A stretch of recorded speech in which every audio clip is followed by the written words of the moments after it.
মৰমৰ ছাত্ৰ ছাত্ৰীসকল, আজি আমি আমাৰ পাঠ্যপুথিৰ অন্তৰ্গত 9 নম্বৰ পাঠ ভয় আলোচনা কৰিম। পাঠটোলৈ যোৱাৰ আগতে আমি লেখকৰ বিষয়ে জানি লওঁ। লেখকৰ নাম শিলভদ্ৰ। শিলভদ্ৰৰ প্ৰকৃত নাম ৰেৱতীমোহন দত্ত চৌধুৰী। তেখেত 1923 চনত অবিভক্ত গোৱালপাৰা জিলাৰ গৌৰীপুৰত জন্মগ্ৰহণ কৰিছিল। 1923 চনত অবিভক্ত, তেতিয়া গোৱালপাৰা জিলাৰ ভাগ হোৱা নাছিলে, তাৰে গৌৰীপুৰত তেওঁৰ জন্ম হৈছিল। উচ্চ শিক্ষা লাভ কৰি তেখেতে অসম ইঞ্জিনিয়াৰিং কলেজত অধ্যাপনা কৰে। তেখেতৰ প্ৰকাশিত পুথি বাস্তৱ কোনো ক্ষোভ নাই, সমুদ্ৰ তীৰ, শিলভদ্ৰৰ কুৰিটা গল্প, বিশ্বাস আৰু অন্যান্য গল্পৰ ভিতৰত তৰ্পণ, উত্তৰণ, আগমনিৰ ঘাট, আহতগুৰি, অনুসন্ধান, মধুপুৰ বহুদূৰ, আকৌ মধুপুৰ, মেজাজ আদি উল্লেখযোগ্য। 1994 চনত মধুপুৰ বহুদূৰ গল্প সংকলনৰ বাবে তেখেতে সাহিত্য অকাডেমী বঁটা লাভ কৰে। মধুপুৰ বহুদূৰ গল্প সংকলনখনৰ বাবে তেখেতে সাহিত্য অকাডেমী বঁটা লাভ কৰিছিল। শিলভদ্ৰৰ গল্পৰ ভাষা সহজ সৰল, যদিও সৃষ্টিৰাজিত অভিজ্ঞতাৰ এক বৈচিত্ৰ্যময় চিত্ৰকল্প ফুটি উঠিছে। অতীত বিধুৰতা আৰু মানৱীয় মূল্যবোধসমূহক পোহৰাই তোলাই হ'ল তেখেতৰ গল্পৰাজিৰ অন্যতম বৈশিষ্ট্য। হৈছে যে অতীত বিধুৰতা আৰু মানৱীয় মূল্যবোধসমূহক তেওঁ প্ৰাধান্য দিছিলে, তেওঁৰ গল্পত পোৱা গৈছিলে। 2008 চনৰ 29 ফেব্ৰুৱাৰীত শিলভদ্ৰৰ দেহাৱসান ঘটে। তেওঁৰ মৃত্যু হয় 2008 চনৰ 29 ফেব্ৰুৱাৰীত। আমি পঢ়িবলৈ বিচৰা এই ভয় নামৰ পাঠটো হ'ল এটা চুটি গল্প। ইয়াত এটা চুটি গল্প খুব সুন্দৰকৈ বৰ্ণনা কৰা হৈছে। লেখক শিলভদ্ৰই খুব ধুনীয়াকৈ উপস্থাপন কৰিছে। কিন্তু চুটি গল্প, এতিয়া চুটি গল্প বুলিলে কি বুজোঁ, বা এটা কাহিনী, কিন্তু কাহিনী সাধুটো থাকে। এতিয়া সাধু আৰু চুটি গল্পৰ মাজত কি পাৰ্থক্য, সেইটো আমি প্ৰথমে জানি লওঁ আহাচোন পাঠটোলৈ যোৱাৰ আগতে। সাধুৰ জগতখন কৃত্ৰিম জগত, য'ত গছ গছনি, জীৱ জন্তু, চৰাই চিৰিকটি আদিয়ে মানুহৰ দৰে কথা কৈ আনন্দৰ খোৰাক জগায়। মানে সাধু, আমি যেতিয়া সাধু কওঁ, এই সাধুৰ জগতখন মানে কৃত্ৰিম জগত, মানে সেইটো বনাই লোৱা হয়, য'ত গছ গছনি, জীৱ জন্তু, চৰাই চিৰিকটি আদি মানুহৰ দৰে কথা কয়। আমি যেতিয়া সাধু কওঁ, তেতিয়া হয়তো এনেকুৱা সাধু আছে যে গছ এডালেও কথা কৈছে, জীৱ জন্তুৱেও কথা কৈছে, মানুহে চৰাই নিচিনা উৰিছে। গতিকে এনেকুৱা ধৰণৰ মানুহে মনে সজা কাহিনী, এইবোৰ সাধু। সাধু কথা কাল্পনিক আৰু অলৌকিক, মানে কল্পনা কৰি লয়। সাধুৰ পৰিসৰ বিস্তৃত, বহল, মানে যিমান পাৰি তাতে মনে সজাই বহলাই গৈ থাকিব পাৰি। কল্পনাৰ সহায়ত ইয়াৰ কাহিনী বিস্তৃত কৰিব পাৰি। ইয়াৰ ভাষা সহজ সৰল, মন পৰশা, মানে খুব সুন্দৰ সহজ সৰল, মন চুই যায়। আৰু সাধুত বাস্তৱ জীৱনৰ প্ৰতিফলন নঘটে, মানে বাস্তৱ যিটো, মানে আমি কওঁ যে আমাৰ বাস্তৱত যি হয় সেনেকুৱা সাধুত নহয়। সাধুত মানে অবাস্তৱ কিছুমান কথা থাকে। ই নীতিবচন, উপদেশ, পৰামৰ্শ দি নৈতিক দিশ গঠনত সহায় কৰে। কিন্তু সাধুবোৰত নীতিবচন থাকে, উপদেশ থাকে, মানে মানুহে কি কৰিব লাগে, পৰামৰ্শ থাকে, আৰু এনেদৰে সাধু এটা কোৱা হয়। সাধুৱে মানুহৰ, বিশেষকৈ শিশুসকলৰ চিন্তা কল্পনা শক্তিৰ বিকাশ ঘটাই ভাষা শিকনত সহায় কৰে। শিশুসকলে সাধু শুনি খুব ভাল পায়, মানে তেওঁলোকে কল্পনা কৰিব পাৰে আৰু কল্পনা শক্তিৰ বিকাশ হ'ব পাৰে, বনাই তেওঁলোকে মানে কি কাহিনী কৈ গৈ থাকিব পাৰে। গতিকে সাধু সাধাৰণতে শিশুসকলে শুনি ভাল পায়। এতিয়া চুটি গল্প আধুনিক যুগৰ সৃষ্টি। আধুনিক যুগত চুটি গল্পৰ সৃষ্টি হয়। চুটি গল্প বাস্তৱ জীৱনৰ প্ৰতিফলন। সাধু কথা বাস্তৱ জীৱনৰ প্ৰতিফলন নঘটে সাধু কথাত, কিন্তু চুটি গল্পত বাস্তৱ জীৱনৰ প্ৰতিফলন, মানে আমি সচৰাচৰ দেখি অহা আমাৰ সমাজৰ পৰা, মানুহৰ জীৱনৰ পৰা চুটি গল্পসমূহ বুটলি লয়। ইয়াৰ পৰিসীমা সময়ৰ জোখ মাখেৰে নিৰ্ণয় কৰিব নোৱাৰি। চুটি গল্পৰ উপস্থাপন বৈচিত্ৰ্যময় আৰু সমাপ্তি ইংগিতপূৰ্ণ হয়। ইয়াৰ পৰিসীমা মানে সময়ৰ জোখ মাখেৰে মানে নিৰ্ণয় কৰিব নোৱাৰি, সময় জুখি মাখি কৰিব নোৱাৰি। আৰু চুটি গল্পৰ উপস্থাপন বৈচিত্ৰ্যময় হয়, সমাপ্তি ইংগিতপূৰ্ণ হয়, মানে এই সমাপ্তি যিটো শেষ হয়, শেষত মানে এটা ইংগিত দিয়ে চুটিগল্প, ইংগিত এটা বহন কৰে চুটিগল্পই। হৰ্ষতা চুটিগল্পৰ প্ৰধান লক্ষণ, মানে চুটি আৰু হৰ্ষতা, কম সময়তে আৰু কম আয়াসতে চিত্তাকৰ্ষক কৰিব পৰাটো চুটিগল্পৰ আন এটা বৈশিষ্ট্য। কম সময়তে অধিক বুজায়, মানে কম কথাত বহুত বেছি বুজায়, সেইটো চুটিগল্পৰ আন এটা বৈশিষ্ট্য। চুটিগল্পৰ বিষয়বস্তুৰ পৰিসৰ সীমিত, কিন্তু বিষয়বস্তুৰ যিটো সেইটো সীমিত হয়। শেষ হৈও যেন শেষ নোহোৱা আভাসেৰে চুটিগল্পই আমাক আমোদ দিয়ে। চুটিগল্প এটা পঢ়ি মানে শেষ হয়, কিন্তু শেষ হোৱাৰ পিছতো আমাৰ মানে এনেকুৱা লাগি যেনে যে শেষ হোৱা নাই নেকি, আৰু কিবা আছে নেকি, মানে এনেকুৱা হ'ব লাগিছিলে, মানে শেষ হ'ল কিন্তু আচলতে কাহিনীটোত এনেকুৱা ঘটে, তেনেকুৱা ধৰণৰ ইংগিত দিয়ে আমাক, মানে আমাৰ মনটো চুই যায়। উল্লেখযোগ্য যে লক্ষ্মীনাথ বেজবৰুৱা অসমীয়া চুটিগল্পৰ জনক। তোমালোকে জানি থবা যে আমাৰ অসমীয়া চুটিগল্পৰ জনক হ'ল লক্ষ্মীনাথ বেজবৰুৱা। এতিয়া গম পালা যে ইয়াতে চুটিগল্প সাধুৰ পাৰ্থক্য দিয়া হৈছে, ইয়াত সাধুৰ বৈশিষ্ট্য দিয়া হৈছে আৰু চুটিগল্পৰ বৈশিষ্ট্য দিয়া হৈছে। এতিয়া আমি আমাৰ ভয় নামৰ চুটিগল্পটোৰ বিষয়ে জানো আহাচোন।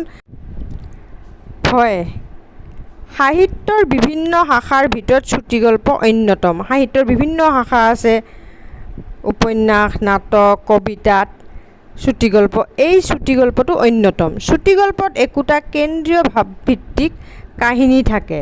মানুহৰ অভিজ্ঞতা আৰু আৱেগৰ বিভিন্ন মুহূৰ্তবোৰেই এনে কাহিনী উপজীব্য, মানে মানুহৰ জীৱনৰ অভিজ্ঞতা, যিকোনো এটা জীৱনৰ কোনোবা এটা সময়ত লাভ কৰা অভিজ্ঞতা বা আৱেগবোৰে হয় চুটিগল্পৰ বিষয়বস্তু। কম পৰিসৰতে প্ৰকাশ কৰিব লগা হোৱা বাবে ইয়াক বোলা হয় চুটিগল্প, যে কম সময়তে কম পৰিসৰতে এটা গল্প প্ৰকাশ কৰিবলগীয়া হয়, সেইকাৰণে ইয়াক চুটিগল্প বোলে। ইয়াৰ উপস্থাপন বৈচিত্ৰ্যময় আৰু সমাপ্তি ইংগিতপূৰ্ণ হয়, যে ইয়াৰ উপস্থাপন বৈচিত্ৰ্যময় হয়, আৰু সমাপ্তি ইংগিতপূৰ্ণ, যে আগতে কোৱা হৈছে এইটো ইংগিতপূৰ্ণ হয়, মানে ইংগিত এটা দিয়ে যে এনেকুৱা হৈছে, শেষ হোৱাৰ পিছতো এনেকুৱা হৈছে কাহিনীটোত।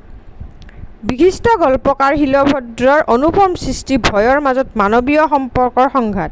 এই আমি যিটো পঢ়িম এতিয়া চুটিগল্প ভয়, তাত মানুহৰ মাজৰ সম্পৰ্কৰ সংঘাত, সাম্প্ৰদায়িক সম্প্ৰীতিৰ আৱশ্যকতা, মানে সাম্প্ৰদায়িক বিভিন্ন জাতি বা ধৰ্ম এইবোৰৰ এনেকুৱা মানুহৰ মাজত যে সম্প্ৰীতিৰ আৱশ্যকতা আছে, তাৰ উমান পোৱা যায়, তাক দেখুৱাইছে শিলভদ্ৰ।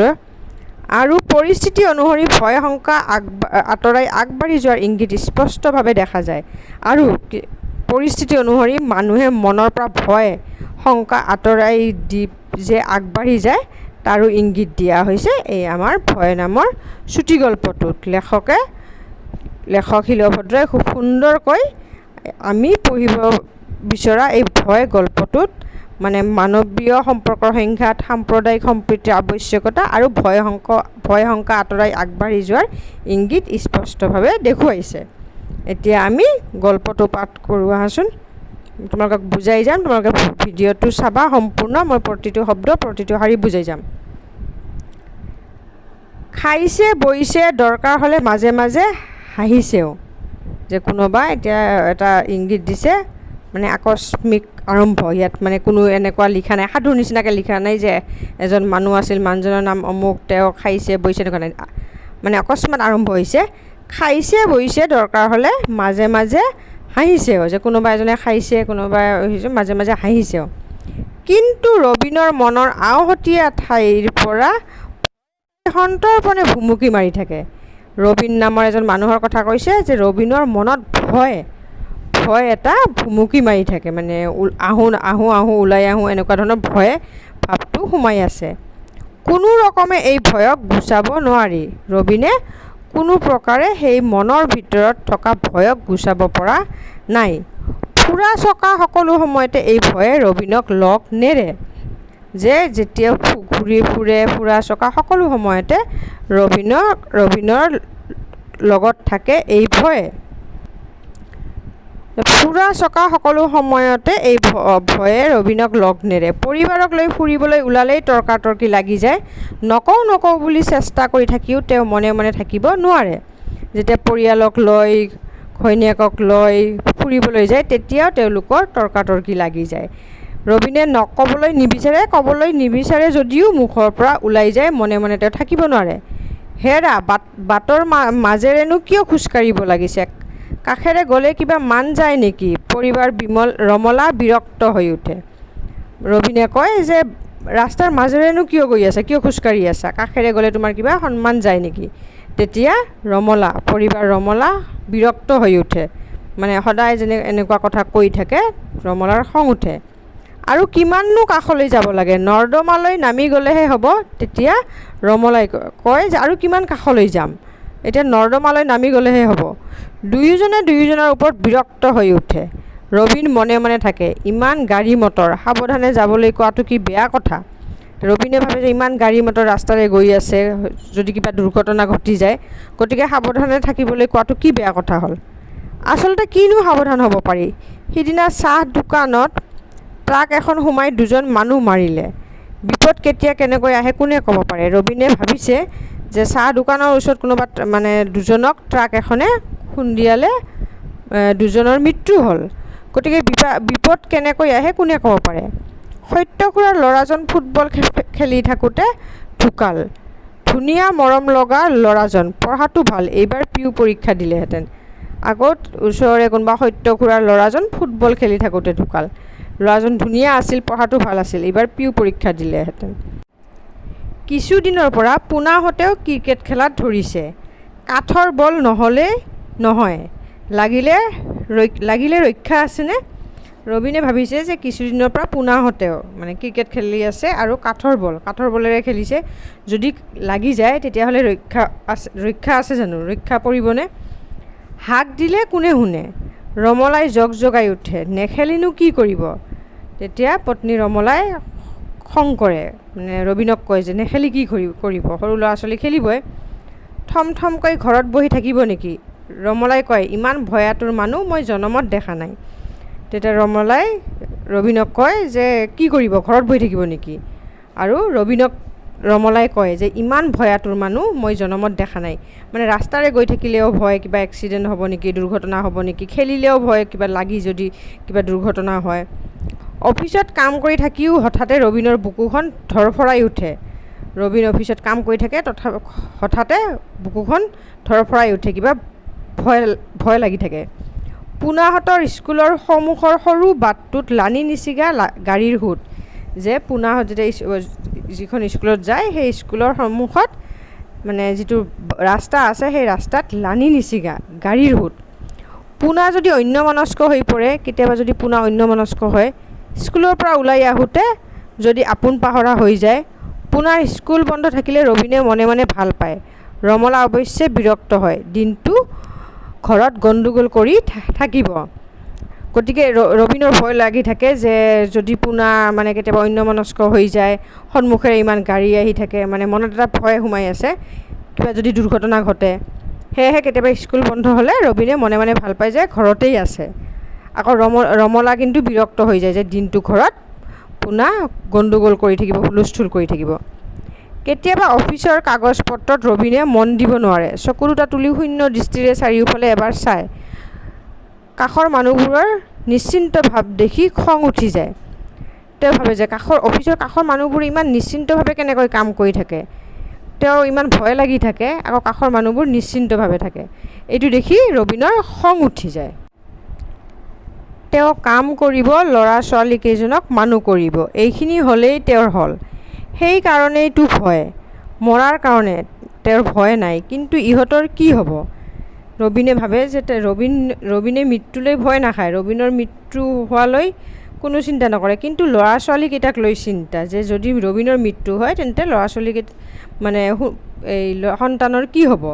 ল'ৰা ছোৱালী তিনিটাৰ কি হ'ব? ৰমলাৰ স্বভাৱত গভীৰতা নাই। পত্নী ৰমলা ইমান গভীৰ নহয়, ইমান দকৈ ভাবি চিন্তি নাথাকে। কোনো কথাই গধুৰভাৱে ল'ব নাজানে। সোঁতত গা এৰি দিয়া স্বভাৱ। চকু বন্ধ কৰি থাকিলে ভয়ৰ কাৰণ নোহোৱা হৈ যাবনে? যে ৰমলাই যে ভয় নাখায়, চকু বন্ধ কৰি থাকে, তেতিয়া কি ভয়ৰ কাৰণটো নোহোৱা হৈ যাব নেকি?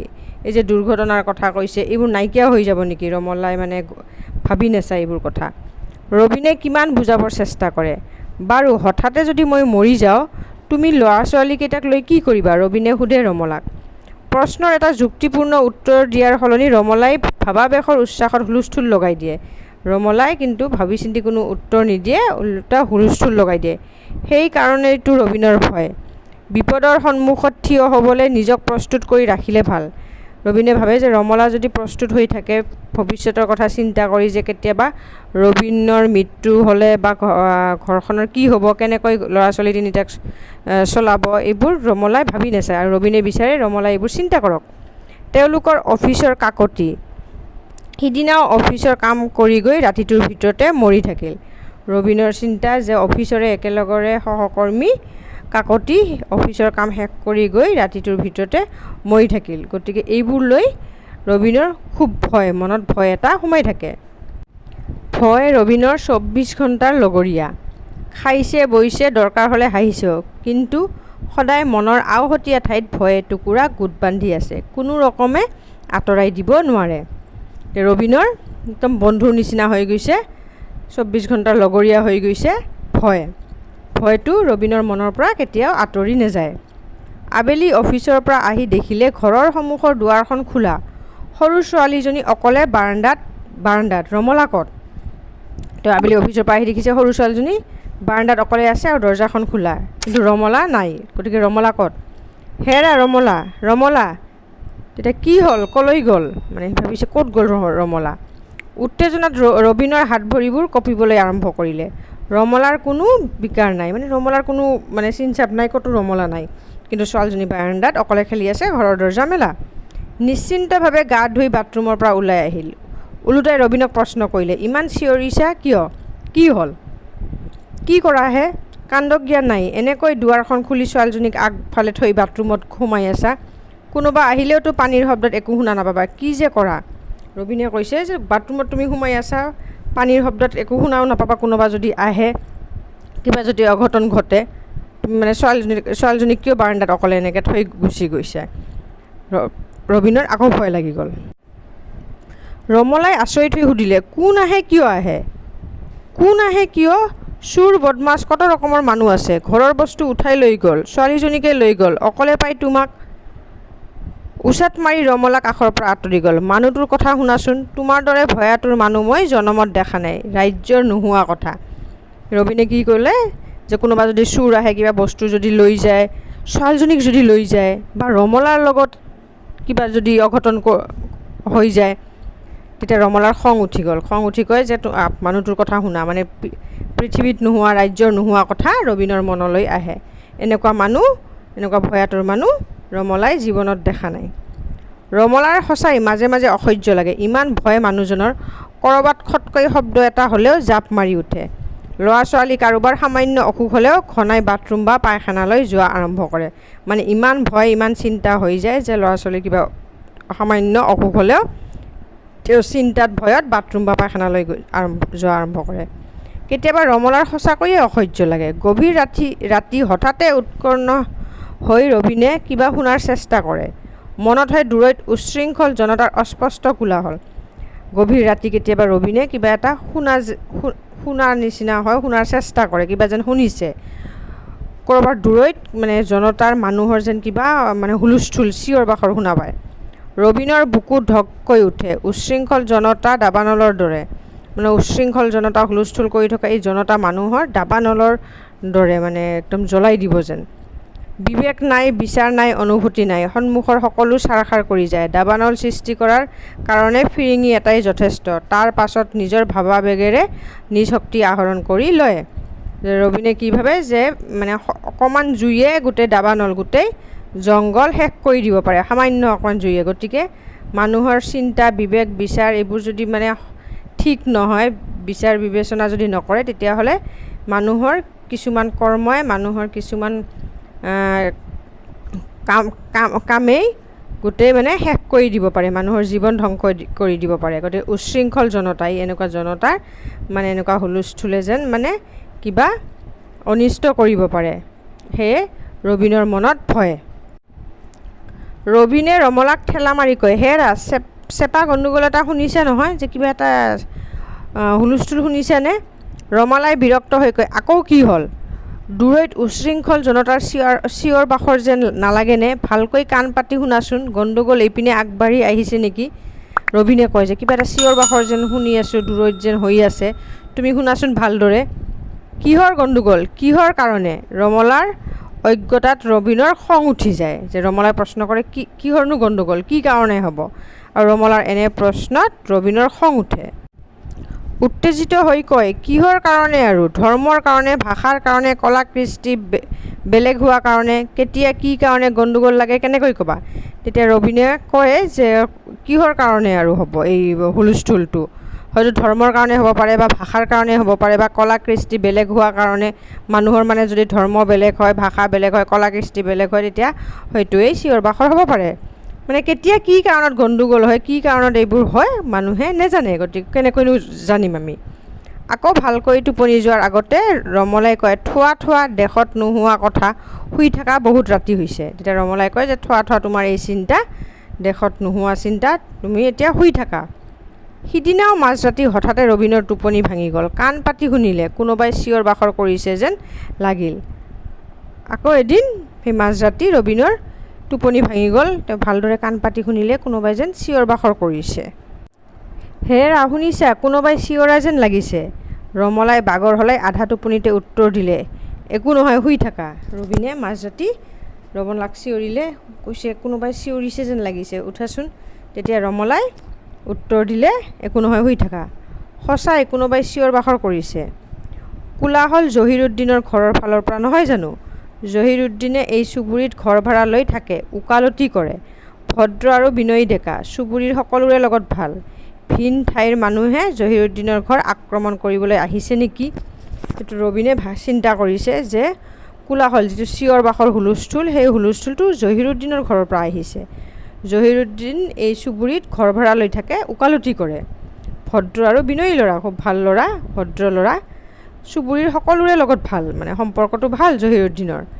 গতিকে ভিন ঠাইৰ মানুহে জহিৰুদ্দিনৰ ঘৰ আক্ৰমণ কৰিবলৈ আহিছে নেকি? কৈছে বেলেগ ঠাইৰ মানুহে জহিৰুদ্দিনৰ ঘৰ চাগে আক্ৰমণ কৰিবলৈ আহিছে, এইটো ৰবিনে ভাবিছে। ৰবিনে তৎক্ষণাত বুজি পালে যে উন্মত্ত জনতাই আজি তেওঁৰ ঘৰ আক্ৰমণ নকৰিলে কালিলৈ কৰিব। তেতিয়া ৰবিনে ভাবিলে যদি এই যে জনতা, একদম উচ্ছৃংখল জনতা, যি মানে কিবা এটা কৰোঁ মানে কৰি আছে, সেই জনতাই যেন আজি মানে ৰবিনৰ ঘৰ আক্ৰমণ কৰিব, আৰু আজি যদি নকৰে কালিলৈ নিশ্চয় কৰিব, কালিলৈ নকৰিলেও পৰহি কৰিব। মানে বিভিন্ন বিভিন্ন ধৰ্ম, বিভিন্ন ভাষা, বিভিন্ন সম্প্ৰদায়, কিমান জাতি আৰু উপজাতি, অসংখ্য খণ্ডিত সত্তাৰ এই অমোঘ পৰিণতি। ৰবিনে চিন্তা কৰিছে যে বিভিন্ন ধৰ্ম, বিভিন্ন ভাষা, বিভিন্ন সম্প্ৰদায়, কিমান জাতি আৰু উপজাতি, মানে আমাৰ পৃথিৱীত, আমাৰ সমাজত, আমাৰ ৰাজ্যত, মানে বিভিন্ন ধৰ্ম, বিভিন্ন ভাষা, বিভিন্ন সম্প্ৰদায়, অসংখ্য খণ্ডিত সত্তাৰ এই অমোঘ পৰিণতি। মানে এই যে এইটো অব্যৰ্থ, নিষ্ফল নোহোৱা, এইটো শেষ নোহোৱা এটা পৰিণতি, যিটো মানে খণ্ডিত, অসংখ্য খণ্ডিত সত্তা, এইটো খণ্ডিত সত্তাৰ এটা মানে কেতিয়াও শেষ নোহোৱা অব্যৰ্থ এটা পৰিণতি। তেওঁ ব্যস্তভাৱে দুৱাৰ খুলি ওলাবলৈ ল'লে। ৰমলাই আতংকত চিঞৰি উঠিল। তেওঁ খুব ব্যস্ততাৰে খুব খৰধৰকৈ দুৱাৰ খুলিবলৈ গ'ল, আৰু ৰমলাই তেতিয়া চিঞৰি উঠিল, ভয়ত চিঞৰি উঠিল, তুমি ক'লৈ যোৱা? জহিৰৰ ঘৰৰ ফালে। আজি মই তাৰ ল'ৰা ছোৱালীক ৰক্ষা কৰিবলৈ নগ'লে কালিলৈ মোৰ ল'ৰা ছোৱালীক ৰক্ষা কৰিবলৈ কোন আহিব? ৰবিনৰ চিন্তা। ৰবিনে ক'লে যে মই জহিৰৰ ঘৰৰ ফালে যাওঁ, জহিৰৰ ঘৰলৈ যাওঁ, যদি মই আজি তাৰ ল'ৰা ছোৱালীক ৰক্ষা কৰিবলৈ নাযাওঁ, তেওঁক ৰক্ষা কৰিবলৈ নাযাওঁ, তেতিয়াহ'লে কালিলৈ যদি মোৰ লগত এনেকুৱা ঘটনা ঘটে, তেতিয়াহ'লে মোৰ ল'ৰা ছোৱালীক কোনে ৰক্ষা কৰিব? কোন আহিব মোক বচাবলৈ? হঠাতে ৰবিনৰ মনৰ পৰা সকলো ভয় আঁতৰি গৈছে, আৰু সেই সময়ত ৰবিনৰ মনৰ পৰা সকলো ভয়, ইমান দিনে যি ভয় লগৰীয়াৰ নিচিনাকৈ 24 ঘণ্টা লগত আছিলে, সেই ভয় ৰবিনৰ মনৰ পৰা আঁতৰি গ'ল। ৰবিন যেন সাহসী হৈ গ'ল, ৰবিন যেন জীৱনৰ সত্য এটা উপলব্ধি কৰিলে। ৰবিনে দৌৰি গ'ল ঘৰৰ পৰা সেই মাজৰাতি জহিৰুদ্দিনক ৰক্ষা কৰিবলৈ, কাৰণ সমাজত হয়তো এনেকুৱা ঘটনা ঘটি থাকে, সমাজত এনেকুৱা নহয় যে এটা ঘটনা এজনৰ লগতেই ঘটে। আজি মোৰ লগত ঘটিছে, আজি তাৰ লগত ঘটিছে, হয়তো কালি সেই ঘটনাটো মোৰ লগতো ঘটিব পাৰে। গতিকে আমি পৰস্পৰৰ লগত মিলি থাকিব লাগে, আমি পৰস্পৰক সহায় কৰিব লাগে। ইজনে সিজনৰ যদি কামত নাহোঁ তেতিয়াহ'লে আমি মানুহ হৈ জীয়াই থকাৰ সাৰ্থকতা নাই, আমি কোনো লাভ নাই মানুহ হৈ জীয়াই থকাৰ। গতিকে ভয় গল্পটোৰ মূল কথাখিনি আমি বুজি পালোঁ। আশা কৰিছোঁ তোমালোকে নিশ্চয় বুজি পাইছা গল্পটো।